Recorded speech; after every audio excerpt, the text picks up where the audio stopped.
اللهم صل على محمد وعلى آل محمد كما صليت على إبراهيم وعلى آل إبراهيم إنك حميد مجيد. اللهم بارك على محمد وعلى آل محمد كما باركت على إبراهيم وعلى آل إبراهيم إنك حميد مجيد.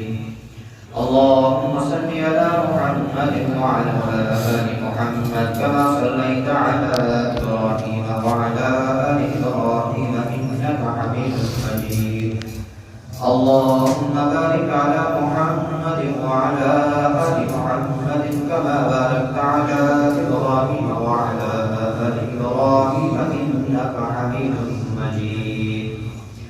يا رب صل وسلم دائما أبدا على حبيبك خير الخلق كلهم.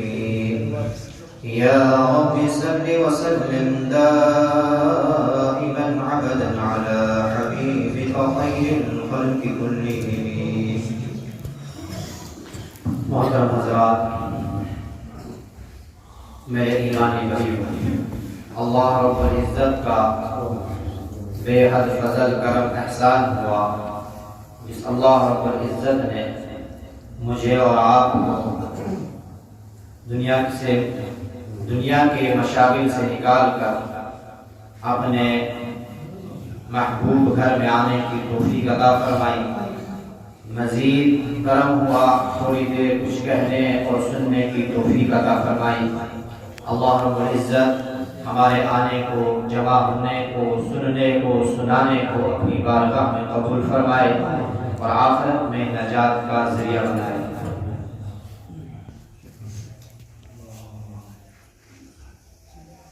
میرے اور آپ کے سامنے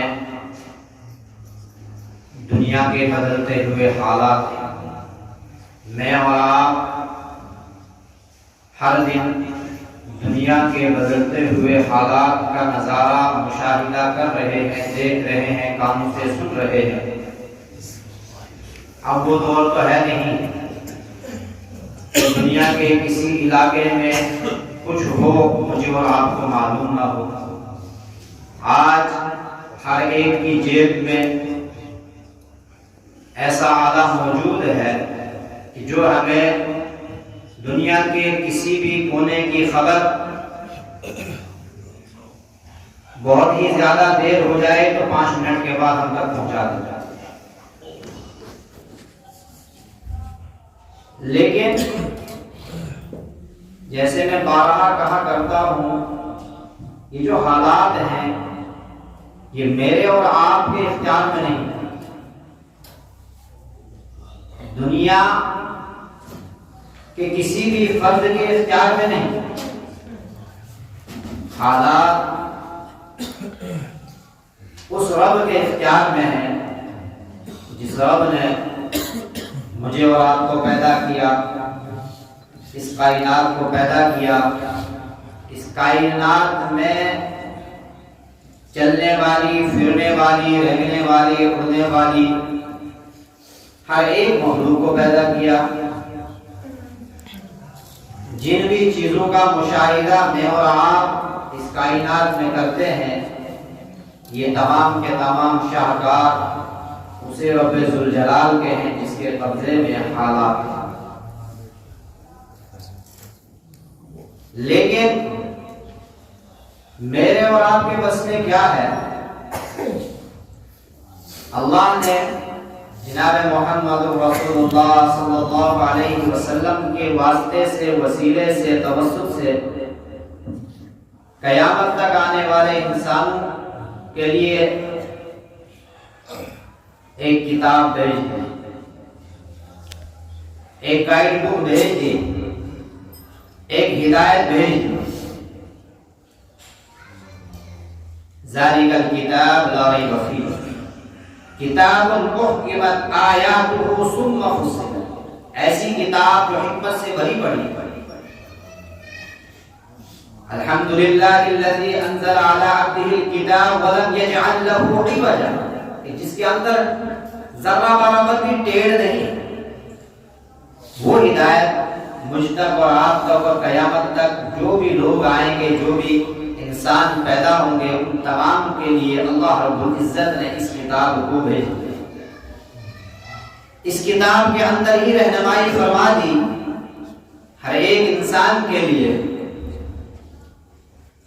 کہ کن حالات میں، کن موقعوں پر آپ نے زندگی کیسے گزارنی۔ میں اور آپ اس وقت ایک ہی رونا روتے ہیں، حالات بڑے خراب ہیں، حالات تنگ کیے جا رہے ہیں، حالات خصوصاً ان لوگوں پر جو ایمان والے ہیں، جو مسلمان ہیں، ان کے اوپر حالات تنگ۔ ہم نظر دوڑاتے ہیں، جیسے میں نے ابھی عرض کیا کہ دنیا کے کسی بھی کونے میں یہ بھی اس بات سے بھی انکار نہیں کہ بے شک اس وقت اس دنیا کے اندر، اس کائنات میں اگر کوئی مظلوم شخصیت ہے تو وہ مسلمان ہے۔ لیکن آخر یہ مظلوم بنی کیوں؟ ہم نے اس وجہ پر ڈھونڈا۔ قرآن کریم میں اللہ رب العزت نے تو فرمایا کہ تم ہی سربلند رہو گے وانتم الاعلون، لیکن ساتھ میں شرط لگا دی ان کنتم مؤمنین، کہ شرط اس کے لیے یہ ہے، سربلندی کے لیے، کہ تم ایمان کے اوپر مضبوطی سے جمے رہے۔ ایک ہوتا ہے مسلمان ہونا، یہ ظاہری کیفیت ہے، لیکن ایک ہوتا ہے ایمان والا ہونا، یہ اندر کی کیفیت ہے۔ ہم مسلمان تو ہیں، یہ دو اصطلاحیں تھی، لیکن اب بہت ساری اصطلاحیں بنائیں۔ ایک شخص 5 وقت نماز پڑھ رہا ہے، باقی دین کے جو احکام ہیں ان سے اس کا کوئی سروکار نہیں، وہ دعویٰ کرتا ہے میں مسلمان ہوں۔ ایک شخص خالی رمضان میں نماز پڑھ رہا ہے اور روزے بھی رکھ رہا ہے، الحمدللہ تہجد بھی پڑھ رہا ہے، باقی 11 مہینے اللہ رب العزت نے جو میرے لیے، آپ کے لیے، تمام انسانوں کے لیے احکام نازل کیے ان سے کوئی سروکار نہیں، وہ دعویٰ کرتا ہے مسلمان میں، ایمان والا میں۔ ایک انسان دنیا میں آیا، دنیا کے لیے بہت مشقت اور محنت کی اور خوب دنیا جمع کی، لیکن کچھ عبادتیں اللہ رب العزت نے، کچھ احکام اللہ رب العزت نے انسان کے ساتھ وہ وابستہ کیے ہیں جو روزمرہ کے، کچھ وہ ہیں جو مہینے کے حساب سے ہیں، کچھ وہ ہیں جو سال کے حساب سے ہیں، اور کچھ وہ ہیں جو زندگی میں کبھی نہ کبھی کر لیں گے، کہ روزمرہ روز کی جو عبادات ہیں، دن و رات کی جو عبادتیں ہیں، اس انسان کو اس سے کوئی لینا دینا نہیں، لیکن اللہ نے دولت دی، اللہ نے ذہین اور فطین بنایا، خوب مال جمع کیا، اور یہ انسان اٹھتا ہے زندگی کے آخری مرحلے پر، زندگی کے آخری سٹیج پر، اور حج بیت اللہ کر کے آتا ہے، الحمدللہ، یہ دعویٰ کرتا ہے مسلمان۔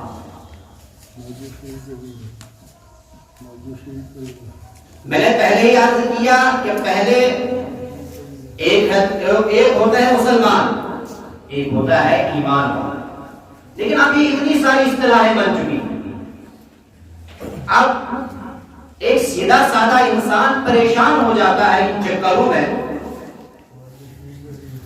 لیکن یہ سیدھا بنا کیوں؟ یہ بھی اس کی غلطی ہے، یہ سیدھا رہا کیوں؟ یہ بھی اس کا سب سے بڑا جرم ہے، یہ جرم عظیم ہے۔ یہ سیدھا کون ہے؟ کہ جس کے پاس دنیا کمانے کا ہر ایک ذریعہ موجود ہے، لیکن دین کے معاملے میں یہ اپنے آپ کو سیدھا سادہ کہتا ہے، میں شاید مجھے پتا نہیں یہ جو دعوے میں نے گنوائے، اور بھی بہت سارے دعوے ہیں کہ کون کہتا ہے میں مسلمان، اور بھی دیکھ لیجیے۔ ایک انسان خالی زکات ادا کرتا ہے، باقی دین کے احکام سے کوئی سروکار نہیں، وہ دعویٰ کرتا ہے میں ایمان والا ہوں، میں مسلمان ہوں۔ اب یہ جو اپنے آپ کو سیدھا سادہ کہنے والا دین کے حساب سے یہ کہتا ہے کہ ان تمام لوگوں نے مجھے ٹینشن میں ڈال دیا، اس لیے میں سیدھا ہی رہنا پسند کرتا ہوں۔ لیکن اللہ رب العزت نے میرے اوپر، ہم سب کے اوپر سب سے بڑا احسان یہ کیا کہ میں ایمان والا بنایا۔ کوئی سفارش ہم نے نہیں لگائی، کوئی سورس ہم نے نہیں لگائی، کوئی رشوت ہم نے نہیں دی، اعوذ باللہ من ذالک، لیکن ہمیں ایمان والے گھروں میں پیدا کرنا ہے، یہ سب سے بڑی دولت۔ ایمان کا ہونا، ایمان کا مل جانا، یہ سب سے بڑی دولت۔ لیکن اسی دولت کو انسان سب سے کم سمجھتا ہے۔ اگر دنیا کے انعامات، دنیا کی نعمتوں کی بارش انسان پر نہ ہو، انسان کہتا ہے کہ اللہ نے مجھے کچھ دیا ہی نہیں، میں بالکل خالی ہوں۔ جس کے سامنے بھی کیا یہی ذکر چھیڑتا ہے کہ میں تو بالکل خالی ہوں۔ لیکن یہ انسان اگر غور کرے کہ اللہ رب العزت نے بغیر کسی سفارش کے اس کو ایمان والے گھروں میں پیدا کیا، کلمے والا بنایا، اور اس سے بھی بڑا احسان جناب محمد رسول اللہ صلی اللہ علیہ وسلم کی امت میں پیدا کیا، یہ بہت بڑا اعزاز ہے۔ یہ اس امت کو خطاب ملا اخرجت للناس، کہ تم بہترین امت ہو، تم لوگوں کے نفع اور نقصان کے لیے نکالی گئی ہو، بھیجی گئی ہو۔ لیکن یہ انسان، یہ ایمان والا کہتا ہے مجھے اللہ نے کچھ دیا نہیں دیا۔ اگر یہ دنیا اللہ کے یہاں مطلوب ہوتی، محبوب ہوتی، اچھی ہوتی، محبت کرنے کے لائق ہوتی، تو یہ دنیا سب سے پہلے نبی کریم صلی اللہ علیہ وسلم کو ملتی۔ پتہ چلا یہ محبوب نہیں ہے، یہ تو ایک ضرورت ہے، لیکن آج انسان نے جو ضرورت تھی اس کو مقصد سمجھ لیا، اور جو مقصد تھا اس کو ضرورت تک محدود کر دیا۔ بات یہاں سے شروع ہوئی کہ ایک ہوتے ہیں حالات، دوسرے ہوتے ہیں اعمال۔ اسی کی طرف میں آپ کی توجہ اور اپنی توجہ لے جانا چاہ رہا ہوں کہ حالات کے اوپر میرا اور آپ کا دنیا میں کسی بھی ہستی کا اختیار نہیں، لیکن اللہ رب العزت نے ہمارے اوپر یہ اتنے احسانات کیے، ایمان والا بنایا، رحمت عالم صلی اللہ علیہ وسلم کی امت میں پیدا کیا، اور ساتھ میں قرآن کریم جیسی مقدس کتاب عطا فرمایا۔ ذالک الکتاب لا ریب فیہ ھدی للمتقین، الحمدللہ الذی انزل علی عبدہ الکتاب ولم یجعل لہ عوجا۔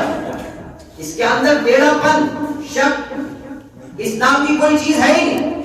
یہ کیوں نازل فرمایا؟ یہ میرے لیے، آپ کے لیے، قیامت تک آنے والے تمام انسانوں کے لیے ایک رہنمائی، ایک ہدایت حکم بھیج دی۔ جو یہ انسان کہہ رہا ہے کہ جو خالی رمضان میں نمازیں پڑھ رہا ہے، روزے رکھ رہا ہے، وہ دعویٰ کر رہا ہے میں مسلمان، جو خالی حج کر رہا ہے وہ دعویٰ کر رہا ہے میں مسلمان، اور جو خالی زکات دے رہا وہ دعویٰ کر رہا میں مسلمان، میں ہوں سیدھا سادہ، نہ میں ادھر نہ ادھر، میں ایسا ہی ٹھیک ہوں۔ کیا اس کے لیے یہ قرآن کریم نہیں ہوتا؟ دنیا کے معاملے میں تو یہ سب سے آگے، کہ کس طرح دنیا کے معاملات میں، میری تجارت میں 10 گنا اضافہ، 2 گنا اضافہ، 5 گنا اضافہ کیسے ہو، اس کے لیے یہ اپنے دماغ کا استعمال کر رہا ہے، اپنی بصارت کا استعمال کر رہا، اپنی سماعت کا استعمال کر رہا۔ کیا میرے رب نے یہ قوت بصارت، یہ قوت سماع، وَجَعَلَ لَكُمُ السَّمْعَ وَالْأَبْصَارَ وَالْأَفْئِدَةَ، یہ تمام چیزیں، یہ دل، یہ تمام جو حواس عطا فرمائے، یہ نعمتیں عطا فرمائے، یہ کیا خالی دنیا کے تصرفات کے لیے عطا فرمائے؟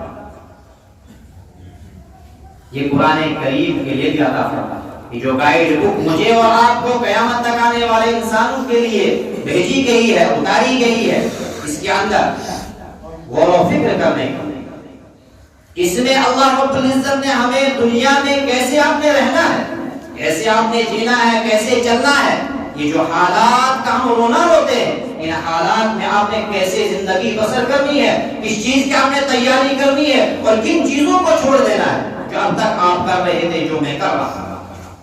کیا اس طرف ہماری کبھی توجہ نہیں؟ اب بات یہاں پر پہنچتی ہے کہ یہ حالات آتے کھاتے، اللہ تعالیٰ تو کہہ رہے ہیں وَأَنْتُمُ الْأَعْلَوْنَ کہ تم ہی سربلند رہو گے، تم ہی خلیفہ بنو گے، تم ہی بلند رہو گے، لیکن انسان پوری دنیا کے اندر نظر دوڑاتا ہے، اگر کوئی مظلوم شخصیت ہے تو وہ ایک ایمان والا ہے، وہ مسلمان ہے۔ کیوں؟ اسی لیے کہ اللہ رب العزت نے جو احکام، جو قانون، جو لا میرے لیے اور آپ کے لیے اتارا تھا، ہم نے اس لا کو پیچھے چھوڑ دیا۔ تاریخ گواہ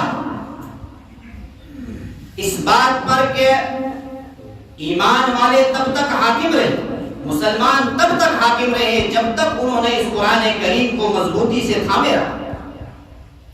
قرآن کریم کے اندر جو اصول تھے، جو ضوابط تھے، جو قاعدے بتائے گئے تھے، جو احکام اتارے گئے تھے، جب تک ان کو مضبوطی سے تھامے رکھا اور خود بھی اس کے اوپر عمل کرتے رہے اور اپنی رعایا کو بھی، اپنی قوم کو بھی بتاتے رہے، اس کی تبلیغ اور اس کی اشاعت کرتے رہے، تب تک مسلمان حکمران، تب تک حاکم رہا۔ لیکن جب اس قرآن کریم اللہ تعالیٰ کی بھیجی ہوئی کتاب کو پسے پشت ڈال دیا اور دنیا کے چکروں میں لگ گیا، شیطان کی اتباع میں لگ گیا، یہ مسلمان ذلیل اور خوار ہوا، یہ رسوا ہوا، اس کا نام بھول گئے، اس کو بلا دیا گیا۔ تو یہ حالات اور یہ مصیبتیں، یہ آزمائشیں، قرآن کریم میں اللہ رب العزت فرمائے الذی خلق الموت والحیات لیبلوکم ایکم احسن عملا، کہ دنیا کے اندر تمہیں بھیجا گیا، پھر موت کو بھی پیدا کیا گیا، حیات کو بھی پیدا کیا گیا۔ یہ کیوں کیا گیا؟ یہ دنیا کے اندر آپ کو بھیجا کیوں گیا؟ کیا اس لیے کہ جاؤ کھاؤ پیو عیش کرو مستی کر کے آؤ، جو دل میں آتا ہے، جو نفس میں آتا ہے وہ کر کے آتا ہے؟ اللہ کے نبی صلی اللہ علیہ وسلم کا ارشاد ہے الکیس من دان نفسہ وعمل لما بعد الموت، کہ عقل مند اور دانا شخص وہ ہے جو موت سے پہلے موت کے بعد کی تیاری کرے، اور عاجز اور مفلس وہ شخص ہے جو اپنی خواہشات کی پیروی میں رکھے۔ آج دنیا کا حال یہی ہے، خاص کر کے مسلمانوں کا حال یہی ہے۔ باقی جو ادیان ہیں، باقی جو مذاہب ہیں، وہ تو انکار کر چکے ہیں، لیکن جو دعویٰ کرتے ہیں مسلمان ہونے کا، ایمان والا بننے کا، ان کا حال یہ ہے کہ آج ہر ایک اپنے خواہشات نفس کے پیچھے چل پڑا ہے۔ قرآن کریم جو مقدس کتاب میرے لیے، آپ کے لیے، تمام کائنات کے لیے، انسانوں کے لیے اتاری گئی تھی، اس کے جو احکام میرے لیے اور آپ کے لیے تھے، ان تمام احکامات کو ہم نے پیچھے ڈال دیا۔ کیوں؟ اگر ہم ان احکامات کے اوپر عمل کرتے ہیں، ان کو اپنی زندگی کے اندر داخل کرتے ہیں، میرا ہمسایہ ناراض ہو جاتا ہے، میرا دوست ناراض ہو جاتا ہے، میرا گھر کا بڑا ناراض ہو جاتا ہے، کہیں گھر کا بڑا اگر اپنے اوپر اس کو امپلیمنٹ کرے تو گھر کے چھوٹے ناراض ہو جاتے ہیں۔ اسی چکر میں ہم نے اس رب کی ناراضگی کو خرید لیا ہے۔ اولئک الذین اشتروا الضلالۃ بالہدی فما ربحت تجارتہم، اسی کو قرآن کریم میں اللہ رب العزت نے فرمایا کہ کیا ہی بری تجارت ہے وہ کہ جن کو اولئک الذین اشتروا الضلالۃ بالہدی، کہ جنہوں نے اس نور، اس ہدایت کے بدلے گمراہی کو خریدا۔ آج انسان چاروں طرف نظر دوڑاتا ہے، وہ لوگ جو اپنے آپ میں دعویٰ کرتے ہیں اللہ کو ماننے والے، ہم مسلمان ہیں، محمد عبداللہ، محمد زید، یہ نام رکھنے والے جو دعویٰ کرتے ہیں ایمان ہونے کا، مسلمان ہونے کا، وہ آج خواہشات نفس کے پیچھے اور اپنے آقاؤں کو خوش کرنے کے لیے، جو حقیقی آقا تھا، جو حقیقی مالک تھا، جو میرا رب تھا، اس کو ناراض کرتا۔ یہ حالات تبھی ہمارے اوپر آتے ہیں اللہ رب العزت ان حالات کو لانے کے بعد مجھ سے اور آپ سے ایک بات چاہتا ہے، وہ یہ چاہتا ہے کہ لعلہم یرجعون، لعلہم ترجعون، شاید کہ وہ لوٹ آئے، شاید کہ تم لوٹ آؤ۔ اللہ رب العزت اپنی طرف ہمیں اور متوجہ کرنا چاہتا ہے۔ اے انسان، میں نے تجھے دنیا میں بھیجا تھا، مقصد کچھ اور تھا۔ دو راستے میں نے تجھے عطا کیے تھے، ایک صحیح راستہ، ایک کامیابی والا اور ایک نقصان والا۔ فَأَلْهَمَهَا فُجُورَهَا وَتَقْوَاهَا قَدْ أَفْلَحَ مَنْ زَكَّاهَا، لیکن تو نے تو اچھائی والے راستے کو چھوڑ کر برائی والے راستے کے اوپر چل پڑا۔ تو نے تو شیطان کی اتباع شروع کر دی ہے، تو نے تو شیطان کو خوش کرنا شروع کر دیا، رحمان کو بلا دیا۔ اللہ رب العزت یہ حالات ہمارے اوپر لاتا ہے تاکہ ہم اور اس راستے پر چل پڑے جس راستے پر چل کر میں اور آپ جنت کے حقدار بن جائے، جس راستے پر چل کر میرا رب اور میرا رسول مجھ سے راضی ہو جائے۔ اس راستے پر چلنے کے لیے اللہ رب العزت میرے اوپر اور آپ کے اوپر اور انسانوں کے اوپر حالاتوں کو تنگ کر دیتے ہیں، لیکن بجائے اس کے کہ ہم لوٹتے اللہ تعالیٰ کی طرف، ہم اور ڈھیٹ ہو جاتے ہیں اور ہٹ دھرم ہو جاتے ہیں اور گناہوں کے اندر زیادہ اپنے آپ کو دھکیلتے ہیں۔ تو یہ علامت ہے اس بات کی، ختم اللہ علی قلوبہم وعلی سمعہم وعلی ابصارہم، آخری درجہ کہ پھر اللہ تعالیٰ کی طرف سے ٹھپا لگ جاتا ہے۔ ختم اللہ علی قلوبہم وعلی سمعہم وعلی ابصارہم، کہ مہر لگا دی جاتی ہے۔ اب اس کو سچ اور جھوٹ، اچھا اور برے کی تمیز ختم ہو جاتی ہے۔ اور یہ کہاں سے ہوتی ہے؟ اللہ رب العزت مٹا دیتا ہے۔ یہ تب جب انسان ڈھیٹ بن جاتا ہے۔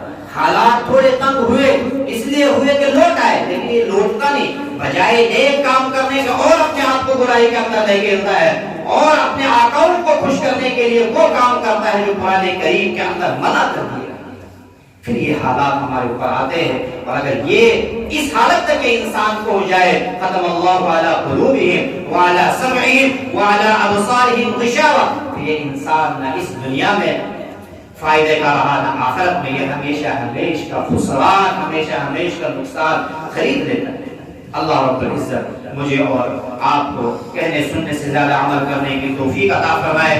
اللہ رب العزت ہمیں قرآن کریم کے جو احکامات ہیں اور اللہ کے نبی صلی اللہ علیہ وسلم کا جو طریقہ ہے اس کے مطابق زندگی گزارنے کی توفیق عطا فرمائے۔ اللہ رب العزت ہمیں دین کی مکمل اتباع نصیب فرمائے اور گناہوں سے نفرت نصیب فرمائے۔ اللہ رب العزت کہنے سننے سے زیادہ عمل کرنے کی توفیق عطا فرمائے۔